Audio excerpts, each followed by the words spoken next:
And you're live. That's what it says right there on the screen. Good evening, everyone. Good evening. I'm Dave Guerra, and this is Let's Have a Chat About Leadership for Friday, October 11, 2019. How are you?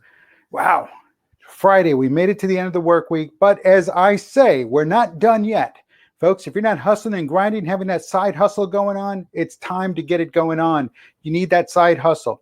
So whatever it is, Amway, Etsy, those candles, the whatever candles they are, whatever, something, Avon, Tupperware, they still have that, right? They still have Tupperware? I hope they do. It's kind of cool stuff. Tupperware, what else is there? Oh man, whatever there is. Multi-level marketing, I don't like it, but it's something. I don't like it because eventually down, it's a pyramid, and I don't care what anybody says, it's still a pyramid. If you're in early, you're at the top of the pyramid, and then as it trickles down, eventually you're down at the bottom of a pyramid, and the market's so saturated with other individuals at the bottom of the pyramid that there's nobody new to grab onto and to bring on board and to join your team or to do the birthday club nonsense. Remember that nonsense? That was ignorant. That's what that was.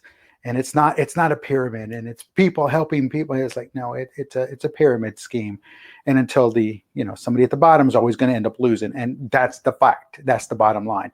So while I don't like multi-level marketing, there's some that are, on the verge of doing good, being good. And it just depends on what you put in that you're going to get out. Mary Kay, that's one of those. So if you're doing that, kudos to you. But if you're doing it just to rip people off, just got my eye on you. But if you're serious, genuine about what you're doing, then by all means, keep doing it, keep hustling, keep grinding, because this is the 21st century. And if we're not doing that, we need to be doing it, because again, times are tough. Things are tough all over. Some people have it worse than others, and everybody deserves a shot. So take your shot.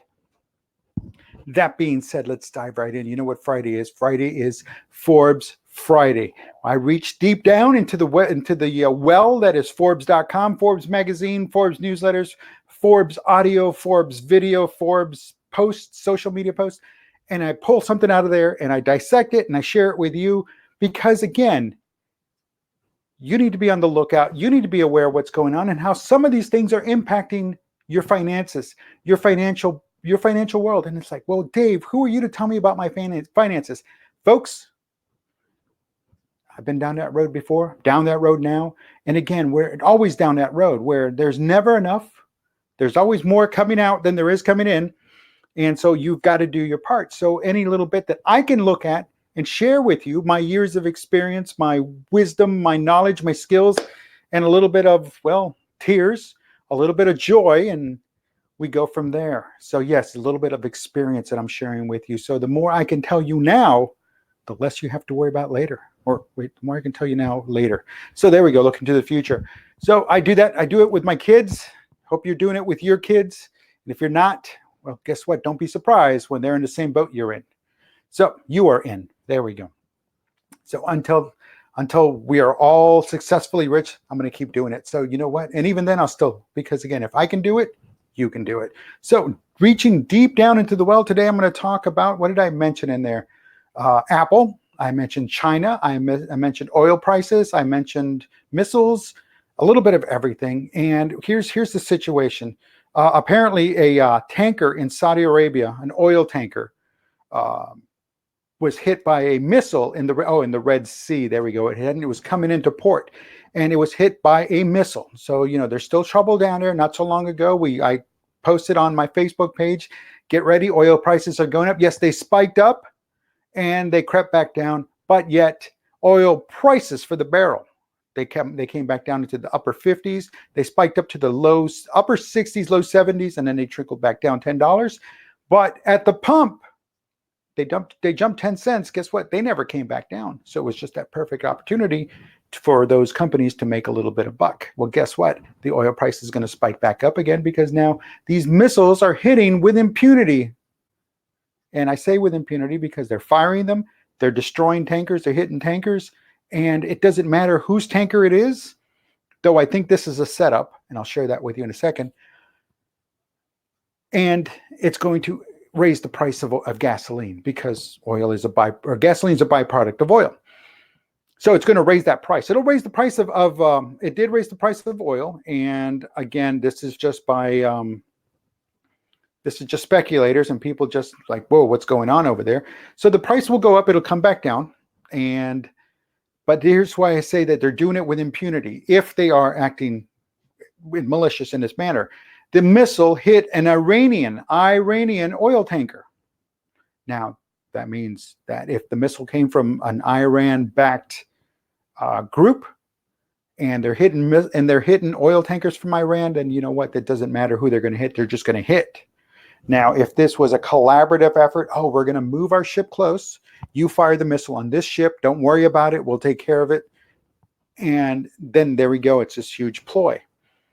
So both ends of the spectrum.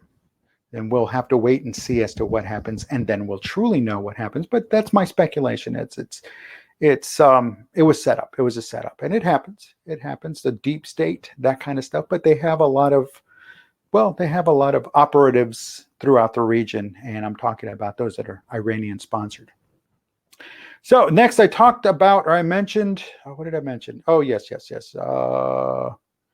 Apple and China. Well, apparently Apple has written to his staff. Apple CEO Tim Cook has written to his staff to defend a decision to ban an app linked to the Hong Kong protests following pressure from China's state media. So apparently now China is dictating how we run our businesses, because again, we do business with China on such a grand scale, and that's where these things are made. So I understand, you've got to fall into pressure, especially those that are manufacturing it. But if these things were being manufactured here in the States, things would be a little bit different. We wouldn't fall under that. But again, two sides to that story. Protesters got to protest. It's fine. That's what happened. That's what brought the Berlin Wall down. Protesters brought the Berlin Wall down. They wanted change. They wanted reforms. Gorbachev initiated perestroika and glasnost, change, reform, openness. And guess what? Everybody else in the Eastern Bloc nations, East Germany, Poland, Czechoslovakia, it was Czechoslovakia then, Yugoslavia, it was all one country back then. They all wanted these changes. Hungary, Romania, all across the Eastern Bloc, they wanted these changes. Lithuania, Estonia. Oh my goodness, I forgot the other one. I do apologize. But peaceful protest. They brought down the Berlin Wall. They broke up the Warsaw Pact. They brought change and reform to Eastern Europe. Yes, a lot of them are still struggling. I get that. It's just part of growth. You can't just become a international powerhouse overnight when you were just a servant state of, or a puppet state of the larger state, in this case, the Soviet Union. So you can't just change overnight. And that's really, sadly, it's what they want. They want everything now, but they don't want to work for it. Sound familiar?